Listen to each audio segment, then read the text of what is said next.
Good morning, welcome to Morning Outlook. This is Kim speaking on Tuesday the 2nd of October. So looking at the euro dollar first, and well, it looks like at this stage we're heading down to the monthly S1 before we see any chance of the pivots hit or anything. The daily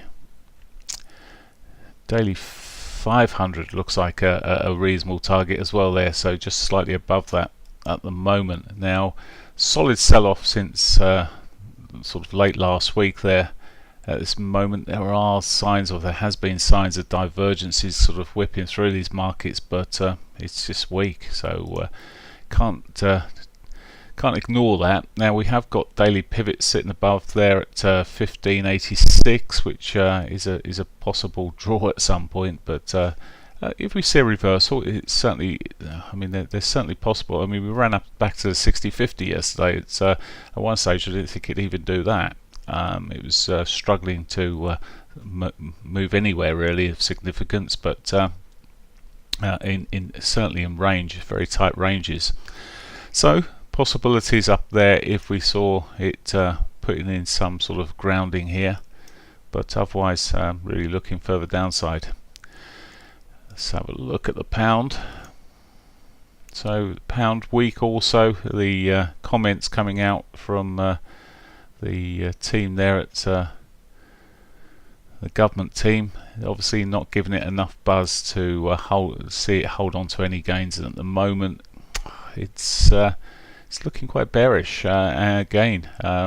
We've got some sort of crossovers here, not quite as bearish in some respects as the euro, but still bearish all the same, and unless something's sorted, well, this 4-hourly 200 certainly seems to be on the cards, potentially anyway.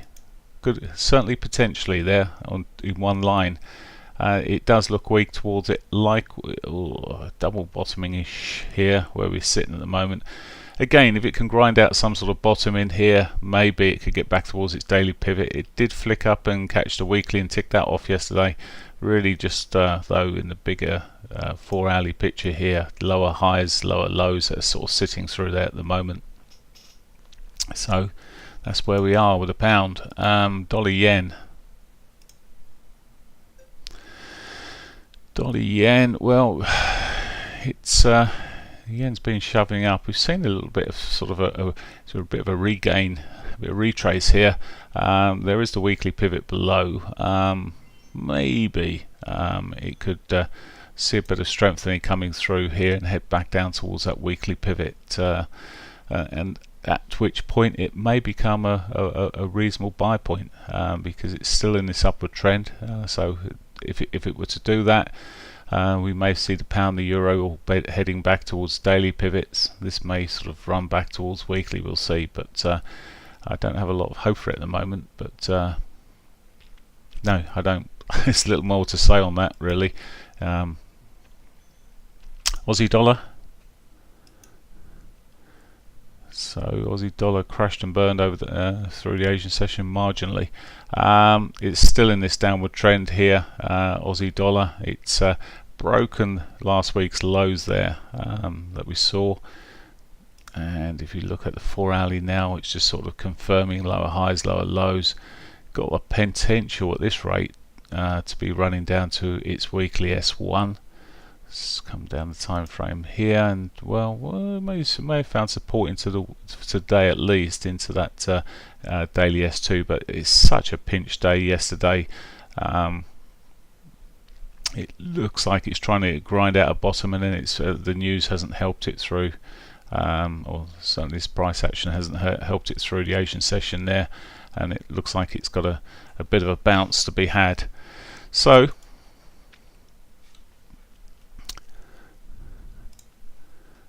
there is some possibilities, but daily pivots etc. being hit, not particularly one for me to be chasing there, either way from a day trade point of view. Okay, Canadian dollar gap remains. The talk of the New Deal still being widely spread out. Although they've managed to keep tariffs on steel and aluminium, which is quite a surprise, but there we are at the moment. It has come down to its monthly S1, as I said, there is a gap there that which might get filled at some point. It's perhaps the good news may wear off after a little while and we'll see that gap filled, but for now we're just running up towards a daily pivot there. There was a bit of divergence rocking in through yesterday afternoon there towards the end there. It's a double divergence running through there on the RSI. Was the yeah, we've got divergence running across the MACD as well, so maybe see a bigger correction. It's if it breaks today's pivot, it will look like it's a more bullish pairing. Okay, that's pretty much it there. And news wise, there's not so much today. Bank of Japan Governor Kuroda, who's speaking at 6:35. Well, that's happened. Okay, we got an MPC member speaking at 9:40. Aside of that, it's pretty thin on the ground here. US consumer confidence, CB consumer confidence at 3 o'clock. So there we go. That's it for today. Have a great one. Bye for now.